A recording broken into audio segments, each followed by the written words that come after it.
And welcome into Real Deal Sports Talk. It is August 4th, 2019. This is Real Deal Sports Talk with KP. It's your boy KP here. We've got the finale to my lists this week, right?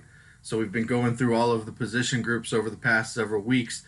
We are down to the specialist group. So I'll have my top 5 and bottom 5 specialist group ranked by teams, ranked by for specialist group. That just didn't come out right, did it? The top 5 and bottom 5 specialist groups in the NFL. I will rank all the teams out 1 through 32. But the top 5 and bottom 5, those are the popular things to talk about. So we'll talk about those specifically, like we have been with the other position groups leading into this final list. Then, just for fun, I went ahead and I took all of those final scores for all of the position groups that we broke these teams down into. And I did an average ranking of where all of those teams came out with. So I have now my preseason ranking of all 32 teams in the NFL. So I've crossed into that world where people are making lists as well.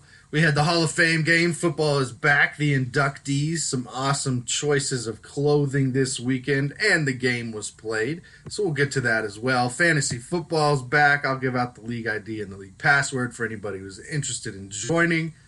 NFL has finally finished their top 100 list. The top 10 came out this week. We'll talk about that a little bit. Golden State seems to be staying put on their old roadmap. We'll get into that. And the idea that Melo can at least be one of the 12th best players on any team in the NBA right now, we will get to that as well because that is ridiculous.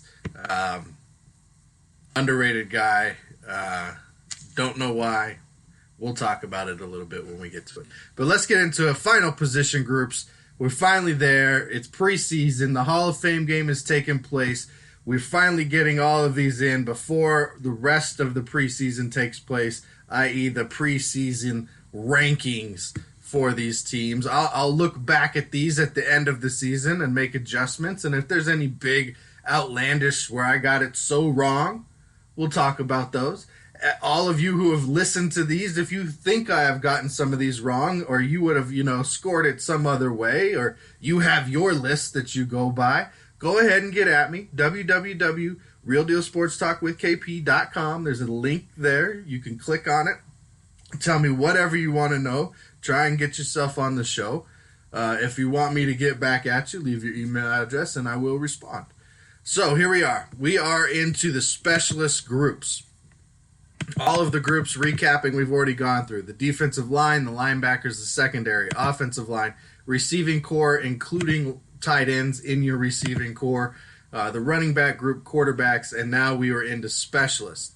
In the specialist category, we have your kicker, your punter, your kick returner, your punt returner, and your long snapper.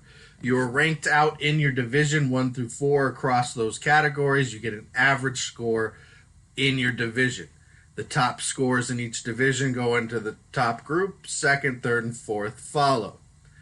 Top 8 teams, based on their ranking, get ranked out 1 through 8. Same through the second group, third group, and fourth group, giving your 1 through 32 ranking.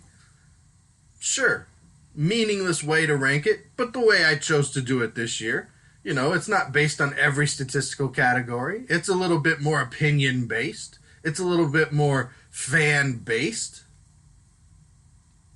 But we're on specialists. We're finishing up. Then the surprises come when I get ranked the teams 1 through 32 because even I was surprised at who came out to be the top team after all of these rankings. So we'll get to that. But starting out with the NFC North, right?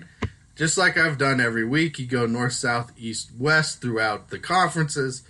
So, NFC North, I have Detroit with the best special teams unit in the North, followed by Green Bay, Chicago, and Minnesota. So why did I give it to Detroit? Well, Matt Prater, he does hold the record for the NFL's longest field goal. He's pretty solid from 50-plus. His range is coming back a little bit. 55-plus he's starting to struggle with. That 60-yard mark is going to be very rare if he ever hits that again. But between 40 and 45, where most of your field goals ride in the NFL, he's still very solid. He's done it. He's proven. Now, I easily could have gone with Mason Crosby here. I am a Mason Crosby fan, but over the past couple seasons, Mason Crosby has gone through periods, uh, like games where he can't hit, where he's missing. The one Detroit beat Green Bay a couple years ago, actually, where he missed something like 5 field goals and a couple extra points. And had he just hit those, Detroit doesn't win that game. So I easily, a couple years ago, could have put Mason Crosby there. But because of his recent struggles over more than one season, I have him at the second best. Dan Bailey, another quality kicker in the division for Minnesota, also has had his problems. And Chris Blewett for Chicago, sorry, your name, buddy, just got you to the back of the pack. You're going to have to prove it to get out of that 4th spot as far as your kickers. I got J.K. Scott for Green Bay as the best punter. Matt Weil for Minnesota coming in 4th there. Kick returner, I'll give that to Chicago's Cordell Patterson, best one in the division. Best punt returner, I'll also give that to Chicago as Tariq Cohen for the Chicago Bears. Detroit coming in 2nd with Jamal Agnew. He was impressive his rookie season, kind of didn't have as many opportunities his 2nd season, so I'm expecting a lot of big things there. And then Green Bay and Minnesota, they come in 3 and 4th respectively throughout those things.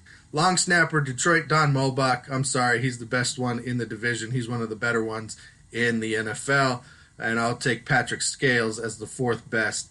That gives you your division order: Detroit, Green Bay, Chicago, Minnesota, after those scores are ranked out. As far as the NFC South goes, I'll take New Orleans with the best, Carolina 2nd, Atlanta 3rd, Tampa Bay 4th. If you look at what New Orleans is working with, Will Lutz, pretty solid kicker. Thomas Morstead, solid punter. Both the best ones at their position in the division, in my opinion. Taysom Hill, also a quarterback, also Mr. Do-It-All. They kind of fall back there, in my opinion, as having him their best option as kick returner right now. And I know that'll change. He's not going to be the full-time kick returner, but he is listed as one of the top kick returners right now. And he did do a lot of kick returning for them last year. And then they have Marcus Shrells as their punt returner. I have him as the best punt returner in the division. Zach Wood, their long snapper, I have him as the 3rd best long snapper in the division. NFC East, I will take Philadelphia as the best, the Giants 2nd, Dallas 3rd, and Washington 4th. So looking at what Philadelphia rolls out, and Jake Elliott, Cameron Johnson, Corey Clement at both kick returner and punt returner, so you know the consistency there from that aspect. I personally like it when it's different guys to give different styles to the return game. Maybe one guy can be involved here and there, but I like it when the starters or the main guys are different, but you do get some consistency. And then Rick Lovato, I have him as the 2nd best long snapper in the division for Philadelphia. Corey Clement, best kick returner and 2nd best punt returner in the division. Cam Johnson, 3rd best punter. And Jake Elliott, I have him as the best kicker in the division over Brett Maher, Dustin Hopkins, and Aldrich Rosas. Excuse me.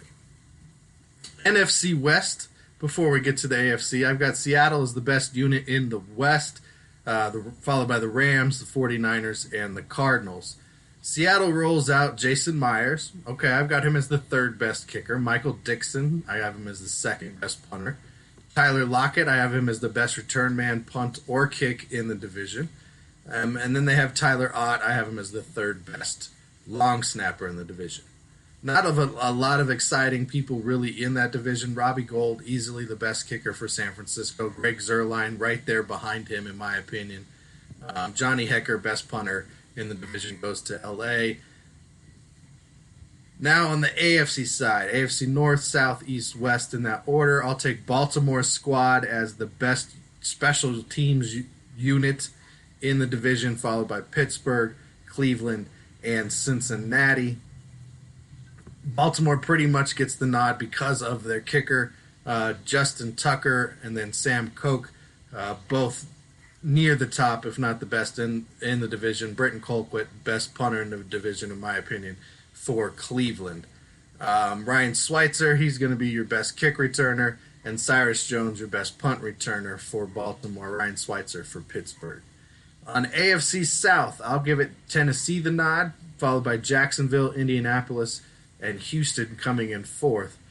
giving Tennessee the nod was a little hard because Indianapolis does have Adam Vinatieri, and that is a big time guy right there as far as NFL history. But Ryan Suckup is a solid NFL kicker. He's the second best in the division to Adam Vinatieri. Brett Kern is a better punter than Rigberto Sanchez. Darius Jennings over Zach Pascal as far as their kick returner. I'll take Adoree Jackson over Chester Rogers, and I'm taking Bo Brinkley over Luke Rhodes. And that's kind of what it broke down to. Jacksonville was right there in the mix too. Josh Lambo, Logan Cook, DJ Chark, Day-Day Westbrook, and Matt Loverton. But ultimately, I liked Tennessee's overall pieces a little bit more than those. AFC East, I got New England, followed by Buffalo, followed by the Jets and Miami coming in the rear. Steven Gostkowski, he's the best kicker in the division. Ryan Allen, currently the best punter. Sony Michel, second best kick returner behind Andre Roberts.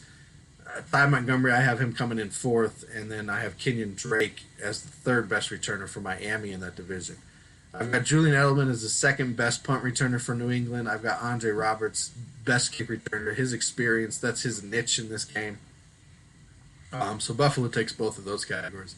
But overall, New England scores out at a 1.6 average across those categories. They get the first overall spot for the AFC East. In the last division, the AFC West, I have Kansas City followed by Denver, Oakland, and the Chargers bringing up the rear. So Kansas City, Harrison Butker, I have him as the second best kicker in the division behind Brandon McManus for Denver. Kansas City rolls out the best punter in Dustin Colquitt. Again, one ahead of Denver's Colby Wadman. Kansas City, third best kick returner with Tremon Smith. Best punt returner with Tyreek Hill. Second best long snapper in James Winchester. In my opinion, of course, this is a completely opinion-based system here. But I'll take those over what the other teams are throwing out. And the Chargers, Mike Badgley, I have him as the fourth best. Ty Long, their punter, fourth best. Desmond King, I have him as the second best kick returner, third best punt returner. I have their long snapper as the third best in the division. So it's a tight division, but the Chargers do come in overall in that fourth category. So we'll take 1, 2s, 3s, and 4s. We group them up. We're going to start with the top of the division this time, or the top 5 special teams units based on this particular ranking system that I put together. Kansas City comes in as the best overall specialist group in the league, followed by New England, Baltimore, Detroit at 4, and Philadelphia rounding out the top 5. All of those teams have at least one of the top players at those different positions. Detroit has the top player at 2 of the positions. New Orleans has the top player at 3 of the positions in their division. Philadelphia has the top player at 2 of the positions in their division. So ultimately, to get into that ranking, Baltimore also has, let's see, how many did they have? Top 1, 2, 3 of the top players in those categories in their division. So you have to have 2 or 3 of the best players at those positions in your division to get into the top 5. Some of them have just the best field goal kicker. Justin Tucker, Baltimore. Stephen Gostkowski for New England. And then Matt Prater for Detroit. Those kickers almost exclusively get them in because of the consistency that those teams know they're going to get when they go into field goal range, that guy is going to go out there and make the kick they need to have. The fan base, the team, all the confidence is there. Kansas City rolls out Colquitt. Kansas City rolls out Tyreek Hill. There's confidence there. There's game-changing ability. We're changing the field. We're flipping the field. We're giving our defense a longer field. The offense has to go further. We're giving the offense a shorter field. We're returning the ball to where they don't have to go as far to get points. Game changers at this position. Last year, Matt Prater with the touchdown pass against Green Bay. Justin Tucker, one of the best time all-time kicker percentage-wise in the league history. From just about every distance.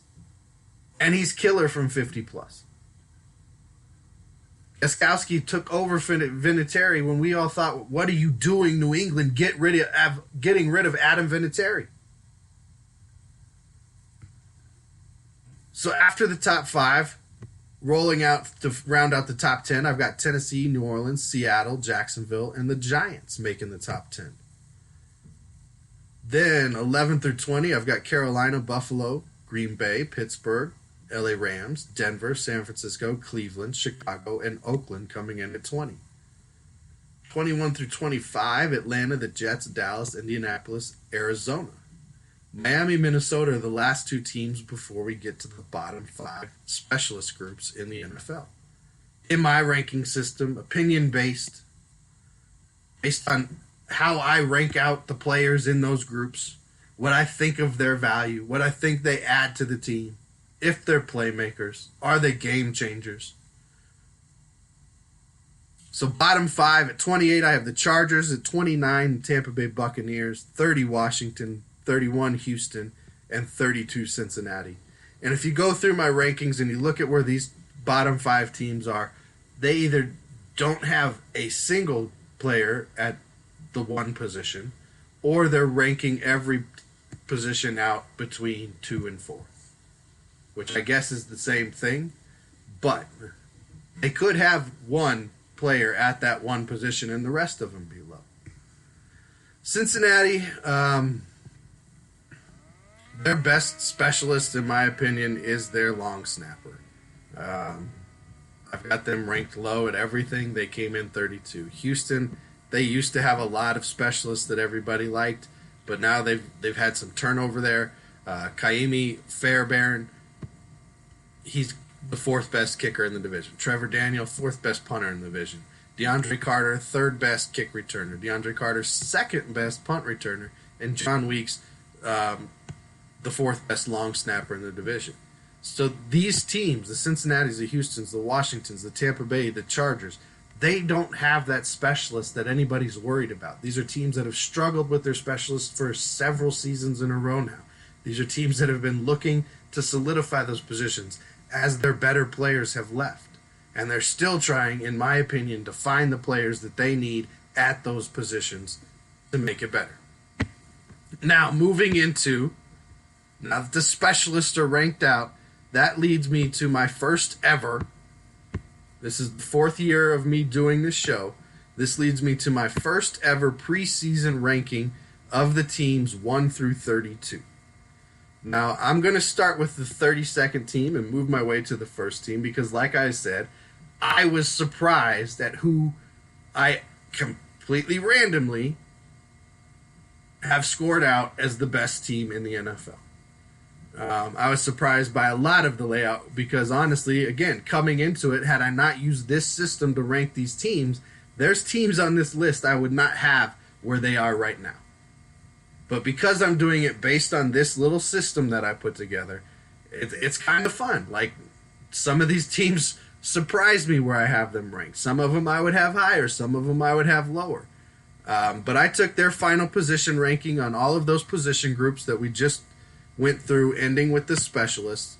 I took their final position rank from each one of those, 1 through 32, added them up. So we had 8 position ranks that I was dealing with. Tallied up every team's score out of those 8 rankings. Took their total, divided it by the 8 from the 8 categories, got an average spot where they came out throughout the 8 categories. And for the most part, there weren't any duplicates. In the case there were some duplicates, like at 15, I had 3 teams that scored exactly an average of 15. I kind of had to go back, look at all my rankings, and decide which team I liked better. That happened, I think, twice. So at 32, in my preseason ranking, the worst team coming into this season, position group-wise, I have the Cincinnati Bengals. They have some talent. This was a team whose window has disappeared. The talent is either getting older, not playing up to the same level, never continued on that arc of getting better. or now they have some young guys they're trying to piece in. Joe Mixon's specifically. New head coach. Not a lot of what you're looking for. They could easily be a team that's looking for a new quarterback in the draft next year, as these already next class of quarterbacks are being highly touted. With this young coach, with Andy Dalton coming off injury, a couple bad seasons, playoffs haven't been on the horizon for this team, not playing up to expectations. Cincinnati coming in at 32. Then I have Green Bay at 31. Some people are screaming right now, going, oh, that's a bias. You're a Lions fan. You just don't like the Packers. No, they've got some pieces. They've got Devontae Adams. I really like that. They've got a young secondary that I think is going to be extremely talented as they grow into the NFL. Yes, they still have Aaron Rodgers, who's the best quarterback in that division. But there's not a lot. That offensive line has fallen apart over the last several years. Their defensive line has become younger and weaker. They're not very deep at the linebacking position where they had a lot of injuries last year, so you're expecting those guys to stay healthy this year. That secondary, again, I like their secondary. I like some of the pieces they've drafted the last 2-3 seasons in that secondary, and if it all comes together, they're going to have a dominant secondary, but they're not there yet. Jimmy Graham is getting older. He hasn't been a great, target for Aaron Rodgers in his time there. Then I have Washington at 30. They're missing a lot of pieces. Alex Smith going down, going to Case Keenum. You don't have a lot of talent outside at the receiver position. You're kind of jumbled in the backfield. Darius Geis injured so far in his first 18 months as an NFL player. Adrian Peterson dealing with off-the-field issues, getting older every day. I'm looking for something. They brought in. They have some RGP Ryan. They have Bryce Love. So maybe something comes out of that running game. They've got some pieces across the offensive line, a couple edge rushers that look promising, a linebacker here and there, but just nothing that's like, this is a team you should be looking out for right now. And I would have had them higher last year. I had them winning the division coming into last season. Tampa Bay, I have at 29. Again, with all the changes going on down there, depending on Jameis Winston, the idea that he's somehow going to become an MVP quality quarterback, I have to see it to believe it. Yes, they've got Mike Evans. We don't know what's going to take place at that running back. What's the addition of Ndamukong Suh going to add to that defensive side of the ball? Losing Alexander on in the linebacker position, not a lot there. Houston, this is a team that's going to go as far as their quarterback based on my ranking system. I have them as the 28th best team. Yes, that's with DJ Watt. That's with Deshaun Watson. That's with DeAndre Hopkins. That's with Jadeveon Clowney. But outside of that, what do they have? They let their running back, Devontae Foreman, go today because he's just not, he has no work ethic apparently. He's not getting it done. He's not showing up to practice. He's not doing his thing. 27, Oakland. 26, Miami. I thought Miami was going to be down by Cincinnati with the way all the other rankings go, but Miami comes out at an average of 26 in these rankings. Minnesota at 25. The Jets at 24. I've got the Giants at 23. The Rams, last year's Super Bowl, I have them as the 22nd best team coming into the season. Kansas City, I've got them as the 21st best team in the NFL coming into the season. Fantasy numbers, great. It's exciting to watch. Just as easily as those plays and those broken down things can happen, they can go the complete opposite direction and hurt your team for a season. Just as fast as you have all these super fast, talented guys running around doing all kinds of things and allowing you to take advantage of things, twisted ankle, a torn up knee, and all of that goes nowhere.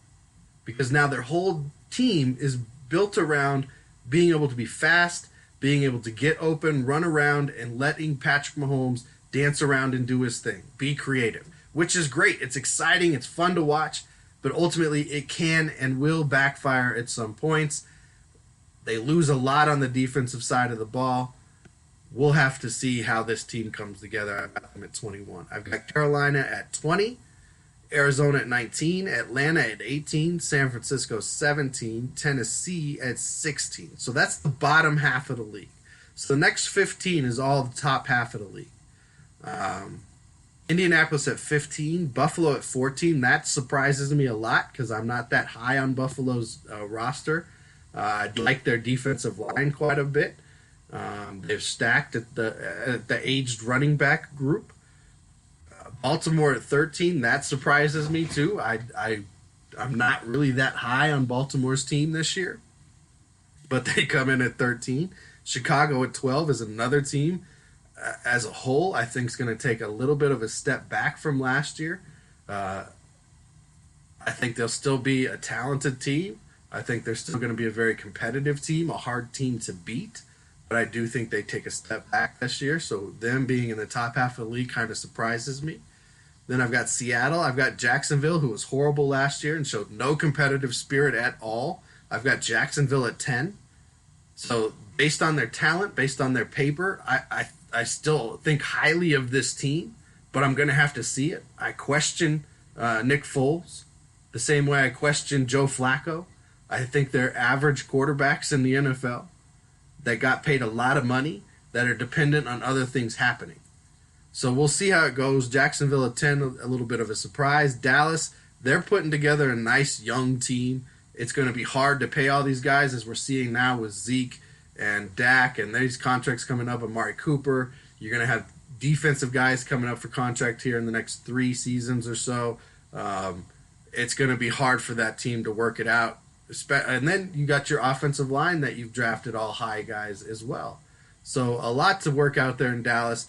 They could very easily be good. They could very easily fall in the middle of the pack. And it looks like for the future, with the way they're built, that's about where Dallas is going to stay. They could have a season where they finally get one, but for the most part, with the way their roster's built and salary caps, I can't see Dallas prolonging any kind of success that they might achieve this year, but coming in 9 on my rankings. I've got the Chargers at 8. Very talented team, still led by Phillip Rivers. Possibly losing Gordon could hurt that. Right now, when we went through the running back rankings, Gordon hadn't requested a trade yet, or his representatives hadn't requested a trade yet. It was kind of rumored that might happen, but it hadn't taken place yet. I've got the Cleveland Swag Pound at 7. Again, they're going to have to play, but on paper, extremely talented, extremely young, extremely exciting roster there for Cleveland. I've got Pittsburgh at 6. So some of you are already starting to realize who the top teams are. Some of you might be going, okay, who am I missing? Who's the surprise going to be? It's got to be this team. It's got to be that team. Well, at 5, I have the Denver Broncos. That surprises me because I think the Broncos have some question marks. I think they have a solid running back room. You add Theo Riddick. I don't know who the final grouping is going to be, but Royce Freeman, Devontae Booker, Philip Lindsay, Theo Riddick. They could keep 4. Theo Riddick could be more of a slot type guy for this team and not really a true running back. In fact, they could just move him to slot receiver and not use him as a running back at all and keep the other 3 guys. Then still use Theo Riddick out of the backfield as a mismatch. So they've got a lot of options. Everybody out there thinking, oh, that means Devontae Booker's out the door. I don't necessarily see that as the case. I think, some of these guys we saw in the Hall of Fame game, maybe they're on their way out the door. I'm not that big of a fan of Flacco. I think they have some holes on the defensive side, but through this ranking, Denver comes out as the top 5 team at number 5. I have Philadelphia at 4. They're pretty solid across the whole board. They've gotten more depth at that receiver position. They've got a young, fast, aggressive defense. They've got some young guys replacing the old guys already on the offensive line. They've got a stable of running backs, a little bit of this, a little bit of that type guys at the running back position, and Carson Wentz, who, looks like he's going to be a good NFL quarterback for years to come. I've got New Orleans at 3 with Drew Brees and that squad down there, quality players on defense, all kinds of offense. Mike Thomas, top paid wide receiver in the NFL now, and Drew Brees is still going strong, still the accuracy still amazing. At 2, I have the New England Patriots with the now 42-year-old 6-time NFL champion Tom Brady leading the way. That New England system, that coaching, the players that they have, not really the best player at their position if you rank them out 1 through 32 in the NFL, best receiver, best this, best that. Tom Brady gets an extension today.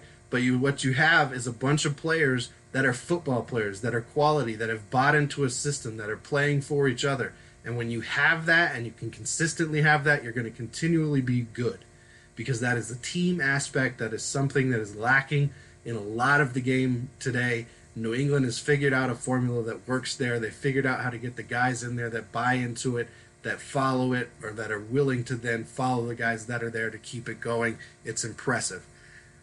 And now everybody out there's got to be going, who's left? How is there anybody, like, going through the list? Who hasn't been said? And like I said, this completely surprises me. I did not do this because they're my favorite team, but I have the Detroit Lions in the final rankings as the number one team preseason entering the preseason.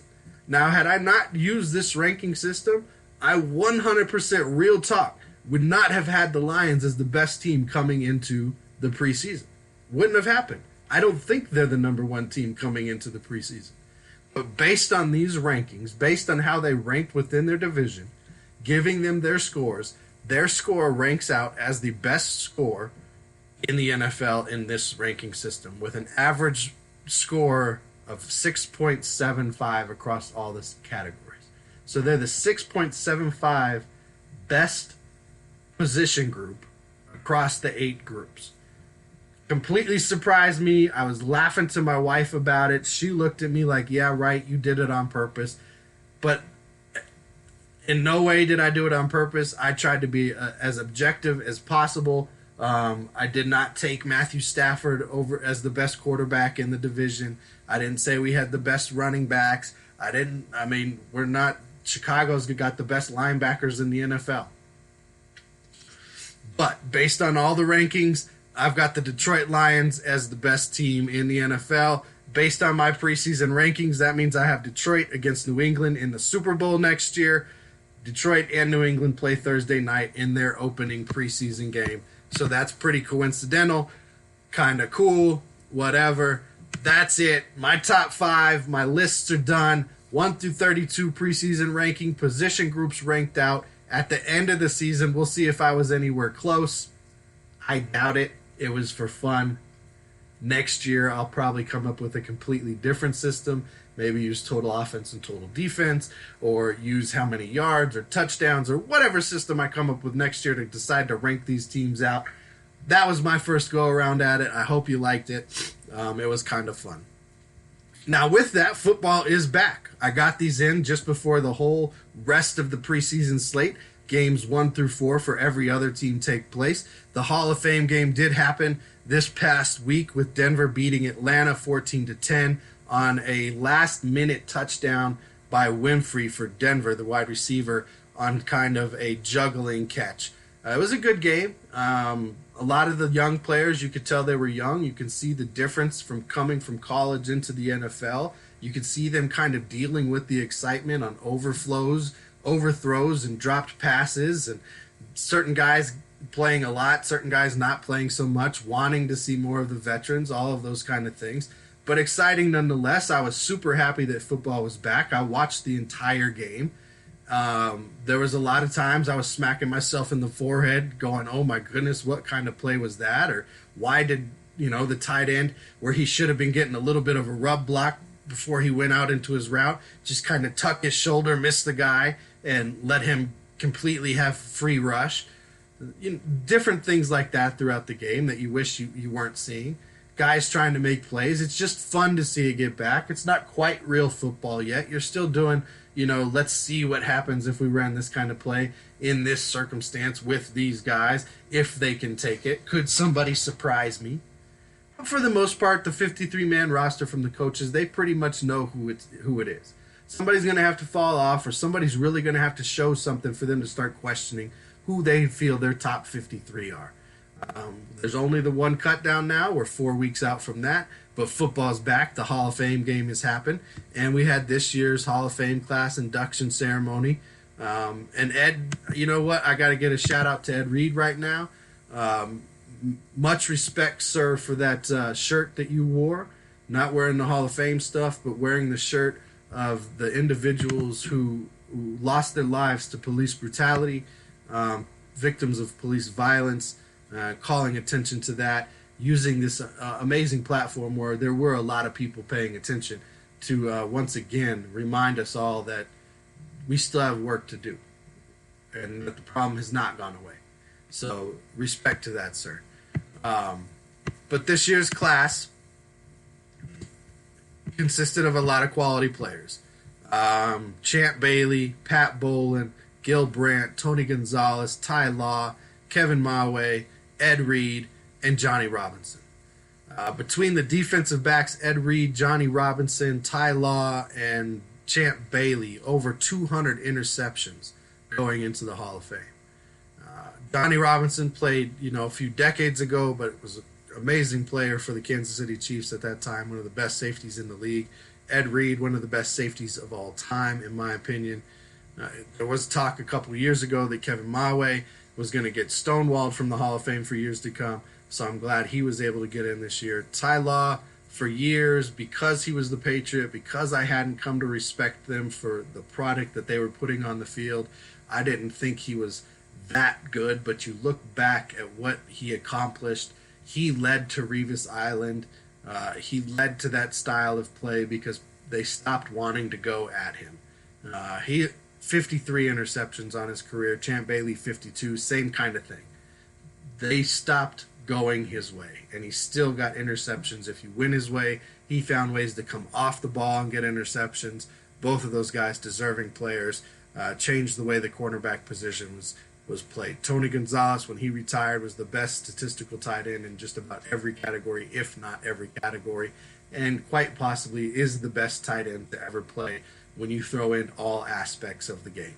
His ability to box out, his ability to get touchdowns, his ability to get yards, his ability to get first downs, his ability to block, his ability to be used inside, outside, on the hash, inside the hash, up the middle, on the sideline, and do all the things well, make him one of those players that just stands out above the rest. Pat Bolin should have been in already. Gil Brandt should have been in already. So glad for both of them to get in. Just wish Pat Bolin would have been around to enjoy it. Fantasy football is back, obviously. We got the 4th annual KP Showdown going down for the show this year. NFL.com Fantasy Football. The league ID, if you're interested, if you want to partake, if you want to get down with the show and see if you can run with the man, with KP, with your boy. The league ID is 616-4249, and the league password is OnePride, all capital letters. Another fantasy type situation has been the NFL Top 100 list. Some years it's been interesting, some years it's comical. This year's Top 10, you really can't argue the quality of the players. You might argue some of the order.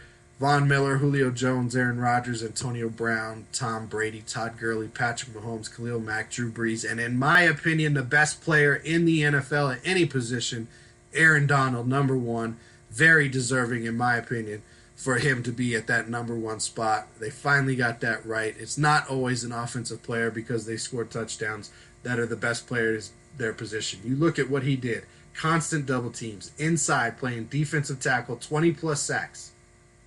Okay, Warren Sapp used to get, 10? And he was considered the best defensive tackle of all time. Aaron Donald's going to continuously put up that 13 to 20 sacks a season for the rest of his career.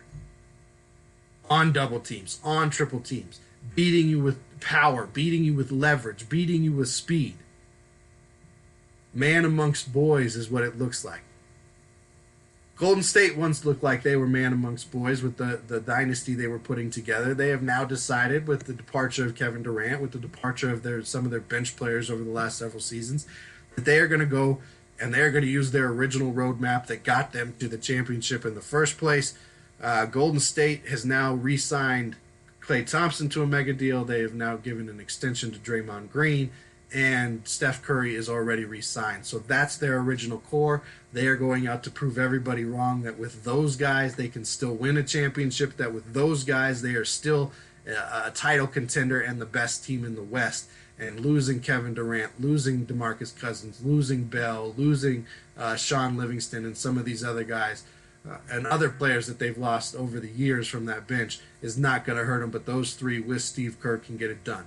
Good luck to you. There's a lot more competition now. A lot more of these teams that have been building to beat you have gotten better. They're coming after your throne. So I hope that core works for you. I hope that really can shine, especially with Clay being out. Maybe this new contract extension, gets Draymond inspired, and him and Steph can keep you guys in a nice position right up until Clay comes back in December or around the All-Star break for the NBA. Who knows? One thing I do know is that Carmelo Anthony is easily one of the top 12 guys on any team in the NBA. I saw this nonsense come out. Carmelo finally talking about what went down there in Houston a little bit with Stephen A. Smith. I listened to the clips. I listened to the conversation. And I'm sorry. Carmelo is one of the better players in the NBA. He's one of the top scorers in the history of the game. You listen to players like Kobe Bryant talk about he was one of the guys who gave him the most problems defending because he could go left, he could go right, he had mid-range, he had long range, he had post-up, he could go over both shoulders. So you had to defend everything. There wasn't an aspect scoring-wise that Carmelo Anthony didn't have. We've seen what he's done on the international level. We know what he did with the Denver Nuggets, coming into a pitiful Denver Nuggets team and turning them into a perennial playoff contending team in the Western Conference. At a time when the West was dominant and still is with playoff teams and 50-win teams. Carmelo Anthony comes in and that instantly turns around in his rookie season and stays that way the entire time he's in Denver. He goes to New York. He's part of a 50-plus win team in New York. It's not his fault that management in the Knicks sucks. There's been personality conflicts. There's been maturity issues. But the idea that Carmelo Anthony is not one of the 12 best players or couldn't be at least the 12th best guy on every team in the NBA is a joke. I hope he does end up with somebody like the Lakers. Or I hope he does end up with a team like Philadelphia. Because it sounds like he's recognized, yes, I can still play. Yes, I still want to play. Yes, I need to be the team guy who's willing to come off the bench. And that's great because you put him on the wing coming off the bench and you let that other point guard just start dishing to him on the wing to where he can score, he can drive, he can do his thing in the post. We're going to start seeing Hoodie Melo back on the floor again. One of my favorite players to watch. I don't know why he's been so hated by the media, so underappreciated by the NBA and its fans. But Melo, do your thing. I hope you get a chance. I'd love to see you in the Lakers uniform playing with your boy LeBron. That's what I got for you today. Until next time, you know how we do. Just be real.